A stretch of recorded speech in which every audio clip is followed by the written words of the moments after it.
Hi, I'm Mark, and today we need to talk about corruption in the Tory party again, and it's not the first time. A Conservative MP in Britain is embroiled in a corruption scandal.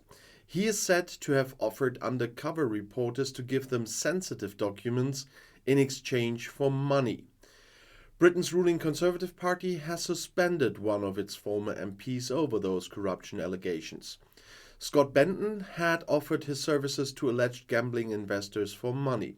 However, those interested were investigative reporters from the Times newspaper who filmed and published excerpts of the conversation with a hidden camera. Reminds me of Austria, by the way, and the right wingers. Such behavior is totally unacceptable, government member Richard Holden told Times Radio. As seen in the video, when Benton met investigative reporters in March, he agreed to hand over sensitive papers to the alleged investment fund and ask questions in Parliament on its behalf for a fee of thousands of pounds a month. In doing so, he would have broken the rules of Parliament. Well, here he would have even broken the law. The MP stressed that he had only met for an informational meeting and that he had not contacted them again for fear that the request would violate Parliament's rules.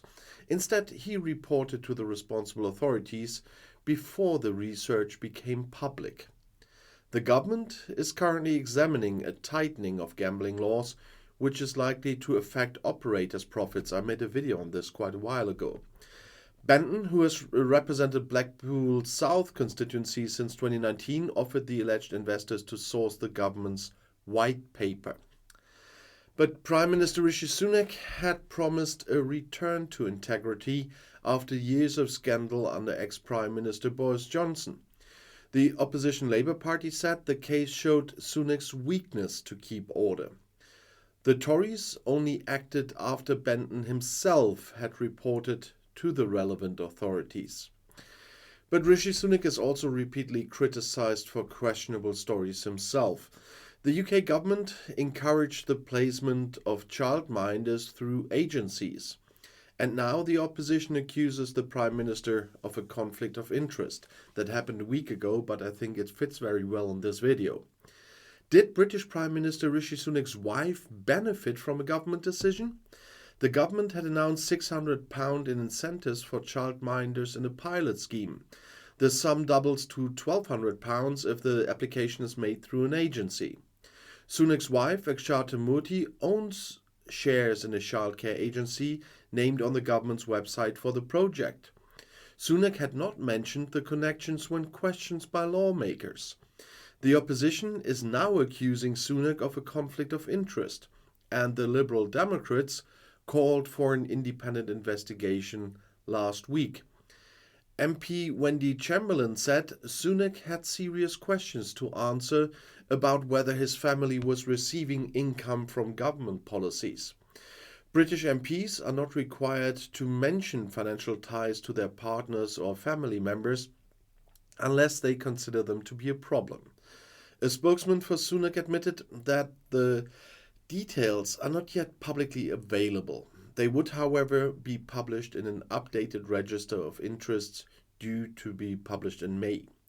Sunak is also considered the wealthiest MP in the British House of Commons because of the fortune of his wife, whose father co-founded the Indian IT giant Infosys. It was recently revealed that he was paying out of his own pocket for the upgrade of the electricity supply to his home in Yorkshire because his private pool uses a lot of energy.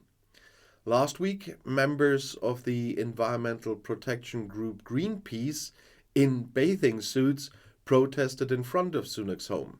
They wanted to highlight the hypocrisy of the richest British Prime Minister in history. Greenpeace criticized Sunak for paying for network upgrades for his own pleasure, but failing to upgrade the outdated national network for the benefit of all. And so that brings the bigger picture together again, and all the other things about nepotism, and even the thing with Boris Johnson and his father. You see, sometimes I really can't stay serious when I talk about things like this. But it will not be the last video that I have to talk about stuff like this with the Tories, I'm quite sure. But talking about videos, I haven't mentioned for quite some time the number of different channels that I have. You always find in the description of the videos, by the way. But most recently, I made some very important videos on Outside Views Politics 101. And because there are some basic explanations on democracy, on the rule of law and stuff like this. And especially this week, I published a video on the Council of Europe, not to mix up with the European Council.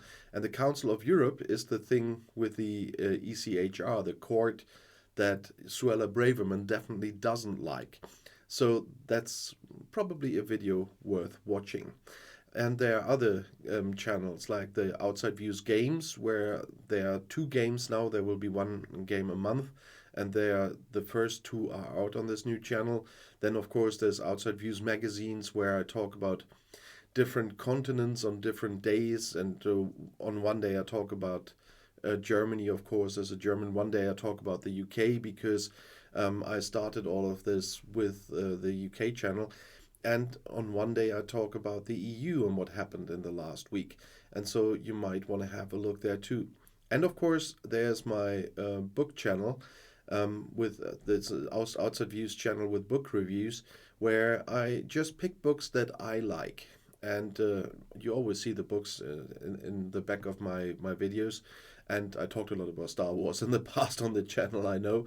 But at the moment I'm talking about different kinds of books I like. They are not always last published things that just came out, but they are always books at the moment that are out there, and from my point of view, worth reading. So you might want to have a look there too.